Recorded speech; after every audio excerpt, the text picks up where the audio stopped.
अस्सलामुअलैकुम, welcome to my channel Fatima रोज़ cooking. उम्मीद करते हैं कि आप लोग सब खैर खैरियत से होंगे, इंशाल्लाह खैर से होंगे।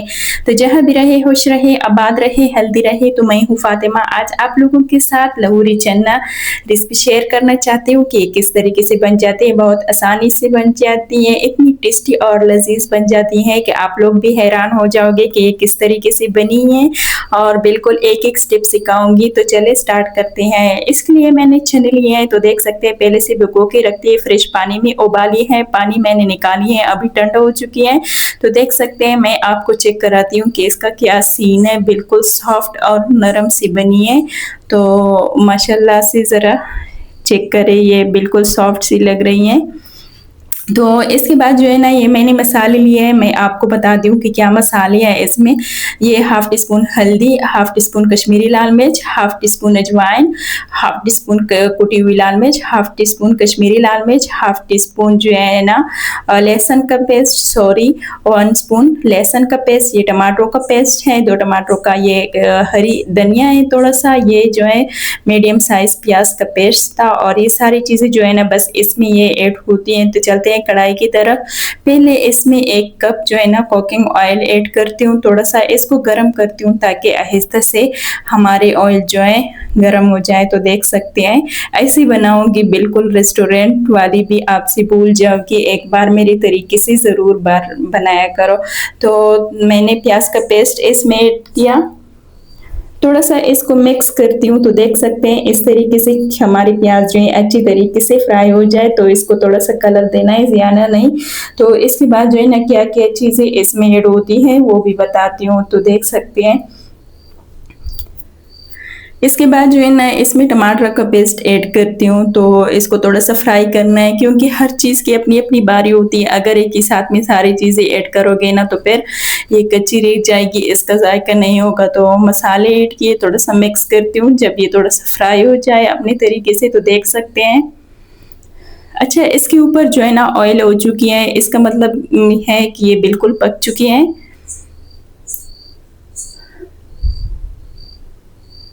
तो इसके बाद जो है ना इसमें छोले ऐड किए, इस तरीके से थोड़ा सा मिक्स करती हूँ ताकि हमारे छोले पहले फ्राई हो जाए। तो देख सकते हैं इस तरीके से।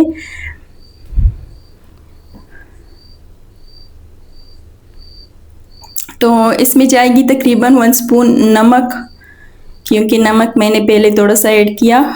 आधा क्यूब जो मेरे साथ यखनी का पड़ा था वो मैंने ऐड किया, क्योंकि यखनी का क्यूब हर चीज़ में ऐड करोगे तो फिर इसके बाद बड़ा अच्छा सा जायका होता है। तो आधा कप जो है ना इसमें दही ऐड करती हूँ। इस तरीके से दही के साथ क्या होता है कि इसके साथ बहुत गाढ़ा और टेस्टी बन जाती है। तो देख सकते हैं थोड़ा सा इसको मिक्स करती हूँ। अच्छा मिक्स जो है अच्छी तरीके से इसको मिक्स करना पड़ेगा। थोड़ा सा कवर लगाती हूँ, फिर से तकरीबन 10 से 15 मिनट तक हमारे छोले बिल्कुल पक चुकी हैं। तो देख सकते हैं फ्राई होने की तरफ जा रही हैं।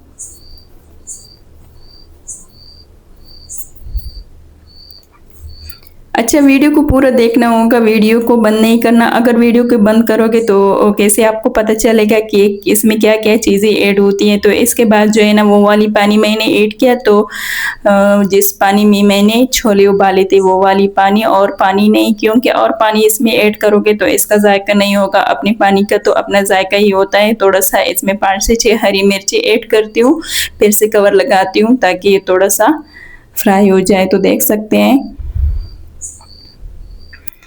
कवर लगा दिया, तकरीबन 10 से 15 मिनट तक दिखाती हूँ कि इसका क्या सीन है। तो माशाल्लाह से ज़रा चेक करें, हमारे छोले जो हैं बिल्कुल पक चुकी हैं, आपके सामने है। इतनी गाढ़ा और लजीज बन कि आप लोग भी हैरान हो जाओगे। इसमें थोड़ा सा हरा धनिया ऐड करती हूँ, क्योंकि हरा धनिया जो है ना इसका अपना ही जायका होता है। तो देख सकते हैं हमारे छोले जो हैं बिल्कुल पक चुके हैं, आपके सामने मैं आपको दिखाती हूँ। तो देख सकते हैं माशाल्लाह से ज़रा चेक करें। तो जिस तरीके से मैंने बताया था ना बिल्कुल उसी तरीके से ये बन गया है। तो अगर आप लोगों को हमारी वीडियो अच्छी लगी तो प्लीज़ लाइक सब्सक्राइब करना ना भूलें, एक प्यारा सा कमेंट भी करना। तो चले आज के लिए अल्लाह हाफिज़, कल तक मिलते हैं नेक्स्ट वीडियो की तरफ।